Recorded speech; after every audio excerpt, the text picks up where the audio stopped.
I'm taking back the crown. I'm all dressed up and naked. I see what's mine and take it. Oh yeah, the crown. So close I can taste it. I see what's mine and take it. Oh yeah. Yo, what's going on, guys? It's me, the Ninja Reviewer here. Time for another exciting episode review of Dragon Ball Super episode 99. Bizarre Summer review. Sorry, but anyways, thinking a lot of JoJo's break down. Anyways, Dragon Ball Super episode 99 review. Oh man, all right. So here we go. Next week will be officially the 100th episode of Dragon Ball Super. Wow. Bruh. 100 episodes I've been doing. Excuse me. Ever since I first started to do Dragon Ball Super, it's been quite a freaking ride. Like, it really has been one hell of a ride when it comes to Dragon Ball Super. Ever since I first started to review the episodes when the series first came out. So, yeah, man, I just can't believe it, you know. It's been this long already. 99 episodes for now, and then next week being the 100th episode. It's pretty bonkers. But let's talk about the bonkers, which is this episode. So with this episode, by the way, my apologies, this episode review is a bit late. It's probably not going to be too long anyways. It's because I was a little bit tired. I'm still on vacay a bit. So I only did the whole Evo thing just because I saw it. I had to do it with the, you know, etc. And of course, My Hero Academia, because I'm really loving My Hero Academia now. But anyways, so with this episode, we have a some really interesting, cool tag team fights with Android 18 and Krillin against fighters from Universe 4. By the way, I really like too how like Supreme Kai was just shook. He was like, "Yo, fuck, man. Well, in the universes is gone, dude. What are we gonna do, man?" It's like, oh man, like, dude, calm the fuck down. So, like, don't worry, relax. You gotta believe in the boys and girls. Well, one girl, 18. But you get what I mean, though. So we actually still, you know, have that incoming. And also, we still have that one bird dude from Universe 10 who got annihilated by Gohan, where he technically deflected one of the blasts. And that scene looked dope. I was like, yeah, that was cool as shit.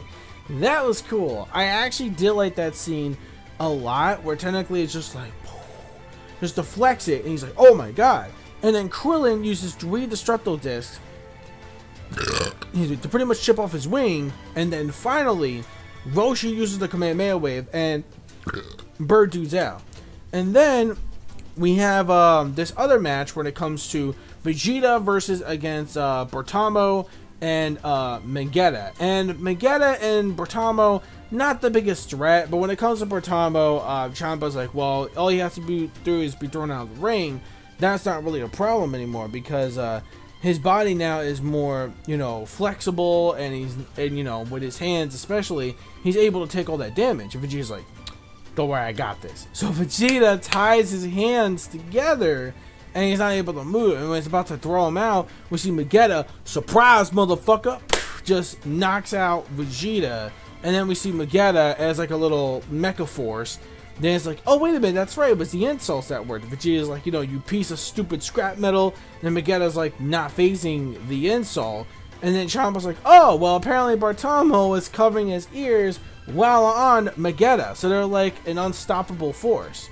But not really, because I don't really see these two being a massive threat. I really don't. I really don't. Vegeta's gonna take them out easily, because out of all the Universe 6 warriors, they're like pretty much the weakest ones.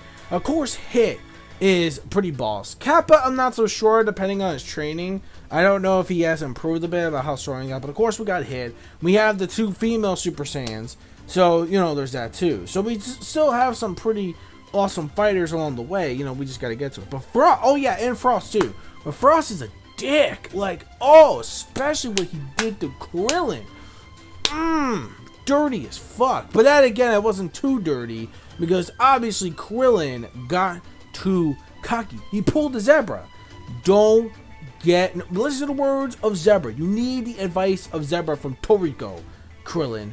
Don't get cocky. And that's what he pretty much did after he got his victory with, what was his name? Majora? Yeah, Majora. The wolf dude. Yeah, Majora. There was another wolf dude. I'm trying to remember his name. I think it was Sosa. Okay. I got the name and it's Sosa. So basically, while 18 was fighting off against Sosa, we see that technically, before I get to that though, we learned an interesting fact, or not that much of an interesting fact because we already knew, that androids don't really get tired or rust or anything like that. So that could really come to an ability when they don't really lose a lot of stamina, which is actually really good.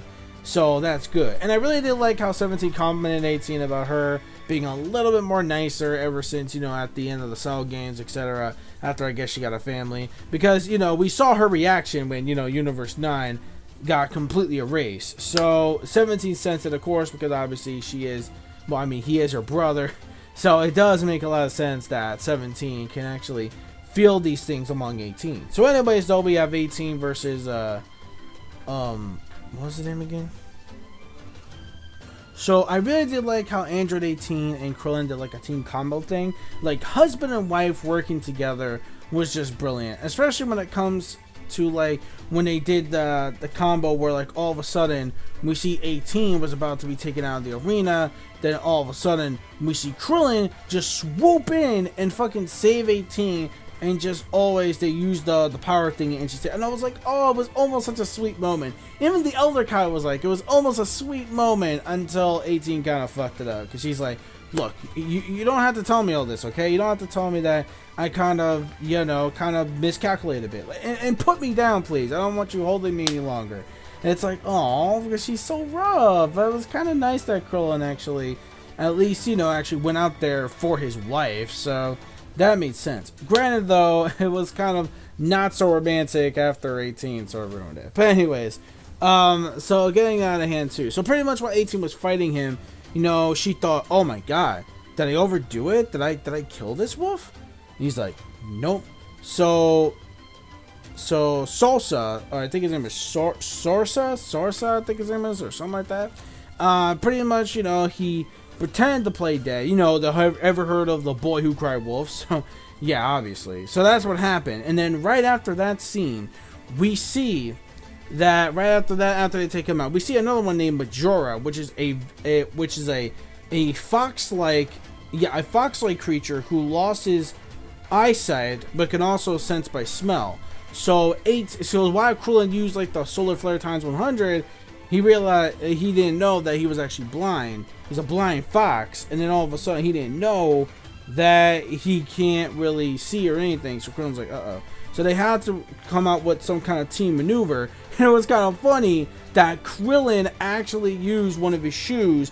He threw one of his shoes for like a really nasty stench, and it really caught him off guard. Now I think Android 18 and I really did like the whole energy ball thing that they were doing, about how like Krillin and 18 were bouncing it back and forth like it was a fucking ping pong ball. So that was actually pretty cool. So that was pretty funny and pretty cool at the same time. Husband and wife working together like that is some awesome teamwork, just like they did back when they actually got them to join or participate in the actual tournament. So that was actually really nice, and that was super cool as well. And I'm glad this team combo, I really hope this team combo is set to stay in the future of Dragon Ball Super. Well, depending how long Dragon Ball Super lasts, or if this is like the end all, the be all, last arc. But I really don't know, especially with the ending, because the ending of this actual anime, it looks like, it looks like it's gonna end.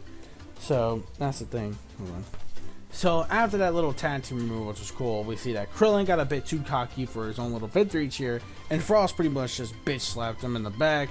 Krillin, being all cocky, just pretty much falls out of the arena and he loses. So Krillin is officially out, which I didn't want that. I didn't want him to be the first one out. I was kind of expecting Tien, but well, I was expecting him to be the first one to be out, but instead it was actually Krillin. But that again, it was his own fault for being a bit too cocky. But Frost is kind of much of a dick anyway, especially because he kind of cheats him most of the time, unless he tries to actually kill someone. But he can actually get Universe 6 disqualified easily. But that again, I don't think he's that stupid, and I'm pretty sure Hit is keeping a very close eye on him. as well on that. So that's pretty much what we got for it. So most of the Universe 4 Warriors are not completely out yet, and half of them are already out already. But meanwhile now we're seeing that Goku is doing some kind of like stare down at like someone. I don't know who exactly. And judging from the preview of the next episode, it looks like we're going to be getting Goku versus like Caulifla, and probably Kel as well. And maybe Caulifla might actually succeed in going out further beyond Super Saiyan 2, if you know what I mean. But I don't know how I'm going to feel about that. Anyways, when it comes to that, we see also Kale in the preview. And it looks like she's going to go all ape shit. And she's going to be like destroying and wrecking everything and shit. So that's going to be very interesting. And a really awesome way to celebrate the 100th episode. So overall, that's pretty much it for this episode. Overall, I really enjoyed the fights we were getting here in this episode. I have no complaints. Like, at all. I think the animation was actually pretty solid for the episode, especially the one scene with Gohan just to flex that fucking bird attack thing, which I thought was cool, and also some of the finisher moves looked really cool. So yeah, so it was actually pretty good. Yeah, so I mean, I guess the whole Vegeta with Vegeta and like Bartemo, I wasn't like too crazy for that, because it's like, really, like, it's these clowns? It's like, excuse me, but it's like, I don't know, because I don't know, yeah, the whole Bartemo, and you know, when it comes to him and the whole combo with Vegeta, I wasn't really feeling that. I'm like, oh god, this is so stupid. But at the same time though, like, everything went a little bit too quick though. So overall, I think I'm gonna give the episode a 4.5 out of 5. Like, it was a great episode, a great plus episode. I think my only complaint about it was just like certain ridiculous scenes, like with Vegeta versus like Bartemo and Vegeta. I wasn't too big of a fan of that, because it's like, they're not really my cup of tea though. So it's like, that's my only points up, because not really too fun of them. It doesn't look like they kind of wasted a bit of their time with that particular scene, and I didn't really care for that. So besides that, it'll get a 4.5 out of 5 instead of a 5. Let me know your thoughts in the comment section below of this week's episode of Dragon Ball Super episode 99. I'll see you guys next week for the big 100 of Dragon Ball Super's 100 episode next week. I'm not gonna do a live reaction, obviously, because, you know, Toei, fucking Toei, I swear to god, with Toei. But anyways, it come damn it. Alright, so that's it for that. I'll see you guys next week. Don't forget to rate, comment, and subscribe as always. Click the notification squad boys bell.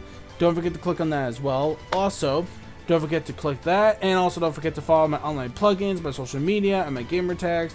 Also, don't forget to spread the word. It really helps a lot. And that's it. So peace, soul, love, chicken grease, and the sky's the limit. Anime manga fans, keep supporting much, read what you're watching, and that's it. See you guys next week. It's gonna be crazy. Next week's gonna be pretty hyped though. I can definitely tell, especially when it comes to like Kale unleashing the legendary Super Saiyan form. Really excited for that. Anyways, later. Bye bye.